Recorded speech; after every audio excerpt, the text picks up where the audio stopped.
Ra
আজি মোৰ কি পৰম সৌভাগ্য স্বয়ং বৈকুণ্ঠপতি লক্ষ্মীৰ স্বয়ং লক্ষ্মীপতিক মই পাইছো চৰণ দৰ্শন।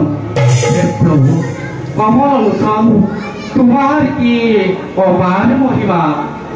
এই নিশ্চিত নাৰদৰ শত সহস্ৰ কোটি প্ৰণিপাত কৰিব প্ৰভু।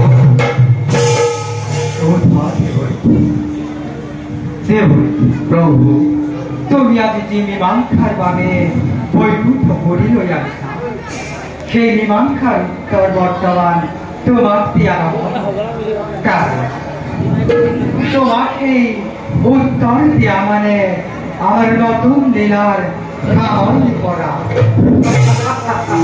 নারায়ণ নারায়ণ প্রভু এই নীতির নারদ আপুনি ভান দিছে কিয়? আৰু সেই যজ্ঞ কৰিলে ধ্বংস তাৰ হ'ব কিদৰে সমাজ প্ৰভু? দেৱতাসকলে ব্ৰহ্মা বিষ্ণু ৰুদ্ৰবিহীন যজ্ঞ কৰিছে আৰু নাৰায়ণ শংখচূড়ৰ হাতত তাৰ উচিত প্ৰমাণ পাব। প্ৰভু ব্ৰহ্মা বিষ্ণু ৰুদ্ৰবিহীন যজ্ঞ দেৱতাসকলৰ কেতিয়াও নহয় সম্পূৰ্ণ। প্ৰভু এই দেৱতাসকলৰ কাৰ্য বৰ অসম্ভনীয়। প্ৰভু শুনা ৰথ তপ এই তিনি গুণৰ বাবে ব্ৰহ্মা বিষ্ণু আৰু ৰুদ্ৰ এই তিনি মূৰ্তি ধাৰণ ব্ৰহ্মাই কৰে সৃষ্টি আৰু আমি কৰো পালন। ৰূপই কৰে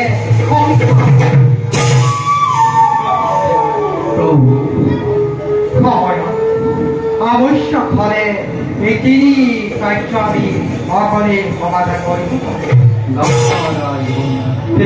প্ৰভু গতিকে ব্ৰহ্মা বিষ্ণু ৰুদ্ৰ যজ্ঞ দেৱতাসকলৰ নহয় সম্পূৰ্ণ।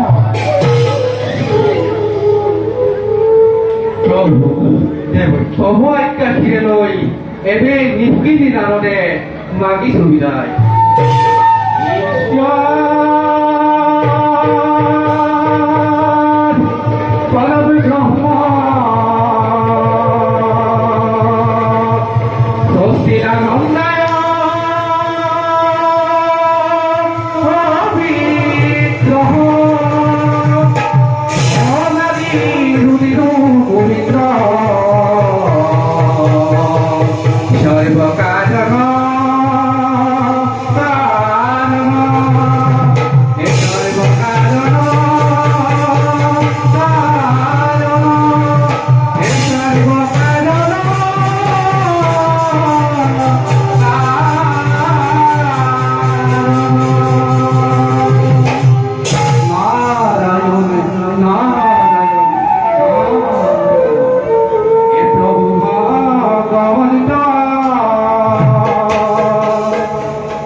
জমাতে হয়েছে আগেও যাও নিষ্কৰ্তব্য ফল বই